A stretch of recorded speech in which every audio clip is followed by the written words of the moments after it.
बिस्मिल्लाहिर्रहमानिर्रहीम। अस्सलाम वालेकुम। रब्बि इश्रह ली सदरी व यस्सिर ली अमरी वहलुल उक़दतम मिन लिसानी यफ़क़हू क़ौली। अल्लाह ताला की फ़ज़ल व करम से इंशाअल्लाह ताला आप सब खैरियत से होंगे।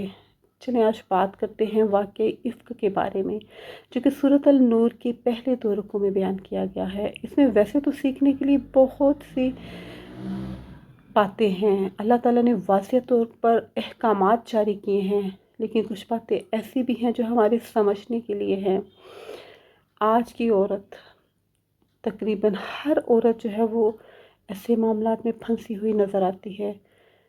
वो कहती है कि मैं ठीक हूँ, फिर भी मैं ही क्यों सब्र और बर्दाश्त करूँ, मैं ही क्यों खामोश रहूँ। तो इसी मैं पे आकर जो है वो घर ख़राब होते हैं, ख़ानदान टूटते हैं। सूरत वाक़या इफ़्क जो है वो मुख्तसर सा मैं बयान कर देती हूँ इधर। हज़रत आयशा जो थी एक सफ़र में नबी पाक सल्लल्लाहु अलैहि वसल्लम के साथ रवाना थी। अपनी किसी ज़रूरत के तहत वो कजावे से निकली। जब सफ़र काफ़िले ने पड़ाव डाला तो वो अपनी ज़रूरत के तहत कजावे से निकली और फिर दोबारा कजावे में बैठ गई थी। तो उन्होंने देखा मेरे गले का जो हार है वो मेरे गले में नहीं है, यानी कहीं गिर गया है। उस हार को ढूंढने के लिए वो दोबारा निकली, लेकिन जो पास खड़े थे उन्होंने, वो एक तरफ से बैठी दूसरी तरफ से निकल गई, यानी किसी ने उनको निकलते नहीं देखा। उनका ख्याल था कि इधर कहीं गिरा पड़ा होगा तो पकड़ के तो फ़ौरन बैठ जाऊंगी, किसी को बताया नहीं। उधर जो कजावा उठाने वाले थे ना, वो जब ऐलान हुआ कि काफ़िला चलने लगा, कजावा उठाया, ऊँट पे रखा और रवाना हो गए। हज़रत आयशा दुबली पतली थी, महसूस नहीं हुआ कि वो अंदर से खाली है। इधर से जब हज़रत आयशा आई उस जगह पे जहाँ पे काफ़िले ने पड़ाव डाला हुआ था, तो वो लोग तो जा चुके थे। तो उन्होंने सोचा कि मैं अब यहीं रुकती हूँ तो मुझे ढूंढते हुए आएंगे। वो एक जगह पे बैठ गई। बैठे बैठे उनको आँख लगी, नींद आ गई उनकी, तो उनका पर्दा खुल गया। और उस दौर में काफ़िले के पीछे कोई आदमी आता था इस नीयत के से कि कोई चीज़ किसी की गिरी हो, कोई पीछे रह गया हो तो उसको साथ लेके चलने के लिए। तो एक सहाबा जो थे वो आ रहे थे, उन्होंने देखा, चूँकि पर्दा खुल गया हुआ था, उन्होंने कहा कि अल्लाह के नबी अपनी बीवी को भूल गए हैं। उन्होंने इन्ना लिल्लाहि व इन्ना इलैहि राजिऊन जो है वो ऊंची आवाज़ पे पढ़ा। हज़रत आयशा को ऊँट पे बैठाया, कोई बात नहीं पूछी, कुछ भी नहीं कहा। हज़रत आयशा को ऊँट पे बैठाया और ख़ुद जो ऊँट की रस्सी पकड़ी और चल पड़े। इसी हालत में वो काफ़िले में दाखिल हुए।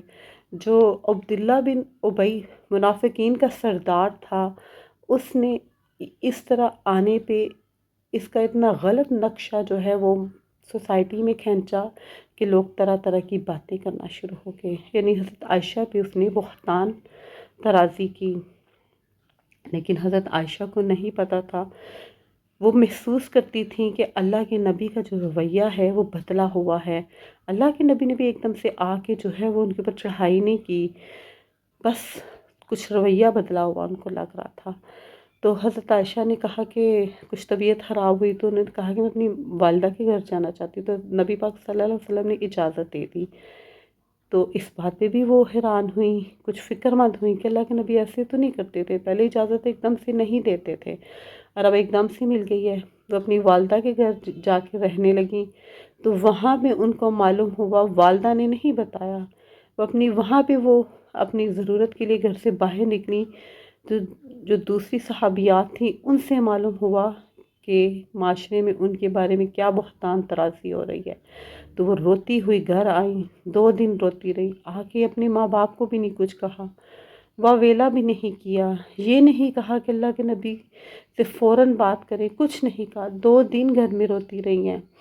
फिर अल्लाह के नबी वहाँ पे तशरीफ़ लाए और हज़रत आयशा की वालिदा से पूछा कि क्या हाल है इनका, यानी कि ये अंदाज़ भी एक बेगाना था। हज़रत आयशा इस अंदाज़ पे भी परेशान हुई। बहुत मोहब्बत थी हज़रत आयशा और नबी पाक सल्लल्लाहु अलैहि वसल्लम के दरमियान, तो वो और ज़्यादा परेशान हो गई। तो उन्होंने फिर अल्लाह के नबी ने फरमाया कि आयशा, इंसान होने के नाते इंसान से कुछ गलती हो जाती है तो आप सच बोल दें, ताकि मैं अल्लाह ताला से आपके लिए मग़फ़िरत की दुआ करूं, अल्लाह ताला आपको माफ़ कर दें। तो वहाँ पे भी हज़रत आयशा ने कुछ नहीं कहा, अपने माँ बाप को कहा कि आप मेरी तरफ से जवाब दें।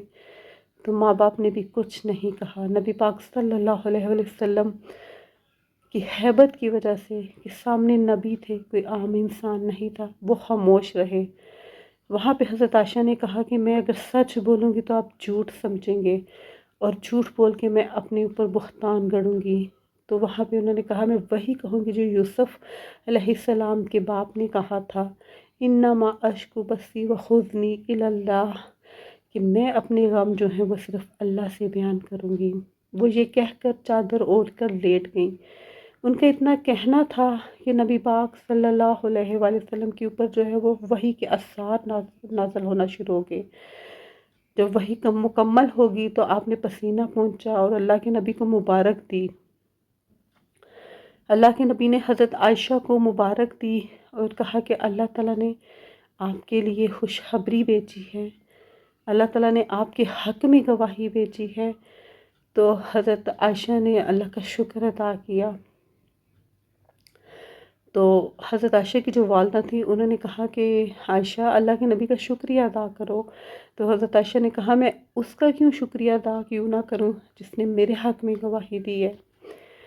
تو یہ سارا واقعہ بیان کرنے کا مقصد یہ تھا کہ ہم خواتین ہر گھر میں پرابلمس ہوتی ہیں، کسی کی عزت کے اوپر حملہ کرنا، بہتان ترازی کرنا، اس سے بڑھ کر اور کوئی بات نہیں ہوتی، لیکن ہم خواتین تو چھوٹی چھوٹی باتوں پہ پریشان ہو کے اپنے گھر خراب کر لیتی ہیں، تو تکار ہونا شروع ہو جاتی ہے، خواتین کی طرف سے بھی مردوں کی طرف سے بھی۔ لیکن ہم ویسا کیوں نہیں کرتے؟ قرآن میں کوئی بھی بات جو ہے وہ بلا مقصد نہیں بیان کی گئی ہوئی، ہر آیت میں ہر لفظ میں ہمارے لیے ڈھیر و ڈھیر سبق ہے۔ لیکن ہم قرآن کھولیں تو صحیح، ہم قرآن سمجھیں تو صحیح، ہم قرآن دھیان سے سنیں تو صحیح۔ پہلا قدم تو ہم نے اٹھانا ہے۔ خاموشی صبر جو ہے وہ اس کا اللہ تعالیٰ بہت اجر دیتے ہیں۔ اگر خواتین صبر کر لیتی ہیں، وہ یہ نہ سمجھے کہ وہ چھوٹی ہو رہی ہیں۔ حضرت عائشہ نے کیسا صبر کیا تھا، ایک لفظ بھی نہیں بولی تھی۔ ہم تو چھوٹی چھوٹی پرابلمس میں اتنا جھگڑا کر دیتی ہیں، اپنی اولاد کی بھی فکر نہیں کرتی، ٹھوکر مار کر ہم آ جاتے ہیں، علیحدگی کا مطالبہ کر دیتے ہیں۔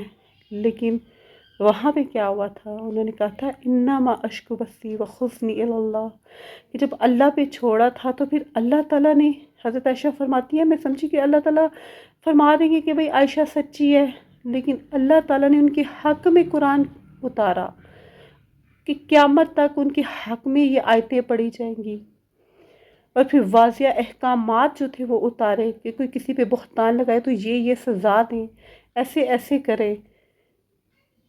وہاں پہ انہوں نے صبر کیا تو اللہ ان کے حق میں قرآن اتار دیا۔ ہم صبر کر کے تو دیکھیں، کرنا مشکل ہوتا ہے، کہنا آسان ہوتا ہے، لیکن کر کے تو دیکھیں۔ اللہ تعالیٰ مجھے اور آپ کو ہر حال میں صبر کرنے کی توفیق عطا فرمائے۔ ایک بوڑھی خاتون تھی، وہ اپنی بیٹی کو نصیحت کر رہی تھی کہ اپنے ہسبینڈ کے آگے، اپنے شوہر کے آگے زبان نہ کھولنا، بے شک تم ٹھیک بھی ہوگی، سر کے بالوں سے لے کے پاؤں کے ناخن تک تم ٹھیک ہوگی، اور تمہارا ہسبینڈ اگر غلط بھی ہے، شوہر غلط بھی ہے، زبان نہ کھولنا، اللہ بڑا اجر دیتا ہے۔ پھر یہ کیسے الفاظ تھے؟ یہ میرے سامنے ہی یہ سب کچھ ہوا تھا۔ تو جب ان خاتون کے یہ الفاظ تھے نا کہ صبر کر لینا، اللہ بہت اجر دیتا ہے، یقین جانے یہ واقعہ عفق جو تھا وہ میرے ذہن میں تازہ ہو گیا تھا، اس لیے میں نے سمجھا کہ میں اس کو ضرور آپ سے شیئر کروں۔